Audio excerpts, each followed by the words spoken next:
Saitama versus Garou, the fight that could change everything in One Punch Man. Saitama versus Garou wasn't just another fight, it was a turning point, because for the first time, but also the strongest man alive actually felt something. It wasn't just about who could hit harder, it was about what those hits meant.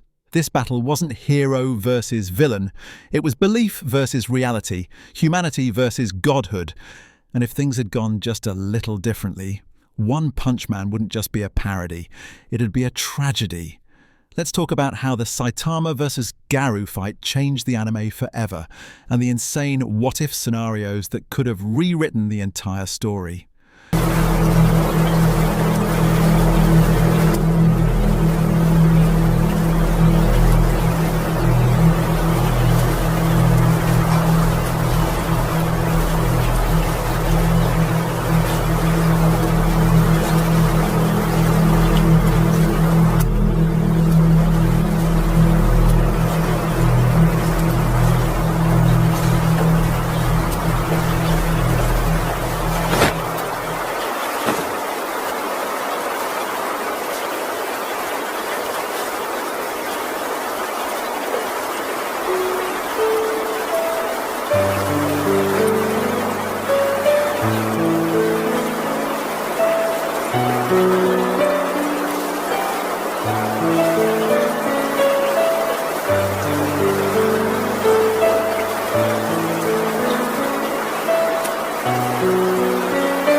When Saitama and Garou finally clashed, it felt like destiny.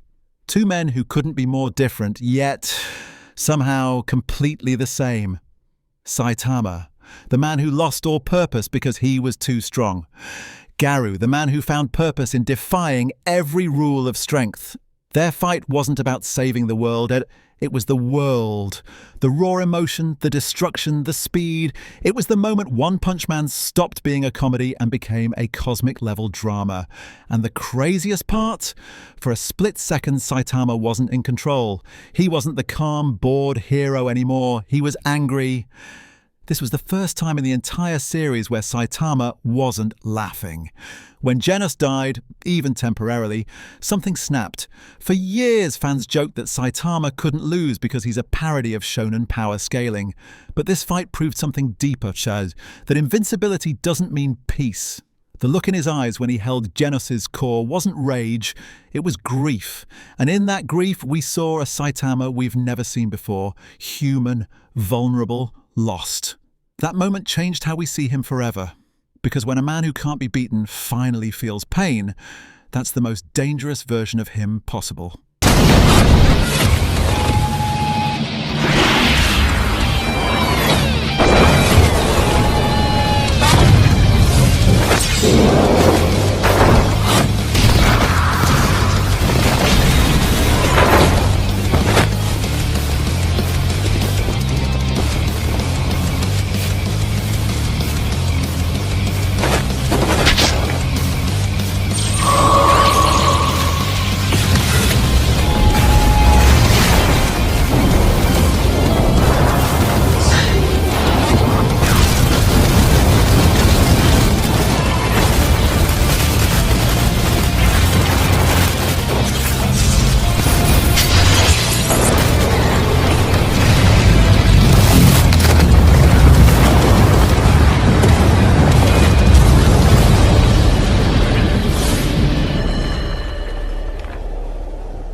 Garou.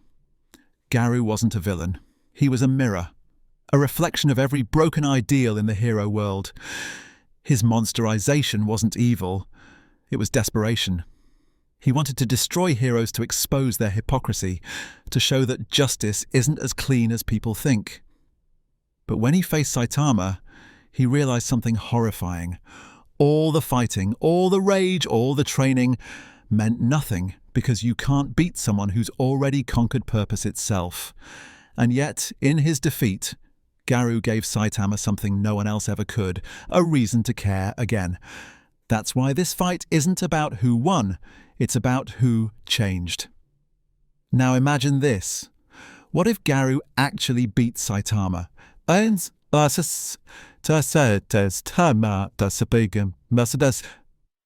Even for a moment. What if the hero hunter became the one man to prove that gods can bleed? That single victory would destroy the entire system of heroes. The world would crumble, not because of power, but because of belief. People would stop trusting heroes, the hero association would fall apart, and Saitama would finally be forced to face something scarier than any monster. Failure. That loss would break him, but it might also make him stronger, not physically, but emotionally, because for the first time he'd have a reason to fight again. Here's the darker timeline. What if Saitama's emotions during that fight didn't fade? What if his grief consumed him? The man who once fought for fun could have turned into a god who fights to forget. Imagine Saitama losing touch with his human side, wiping out monsters and heroes without a second thought. The hero who wanted a challenge becomes the monster humanity fears most. One Punch Man would become a psychological tragedy, not about power, but about what power takes from you. Saitama versus Garou wasn't just a battle between two fighters. It was a moment where One Punch Man stopped being a joke and became a story about what it means to be human. Garou wanted to be the symbol of chaos. Saitama wanted a challenge. In the end, they both found what they were looking for, just not in the way they expected. And that's why this fight changed everything.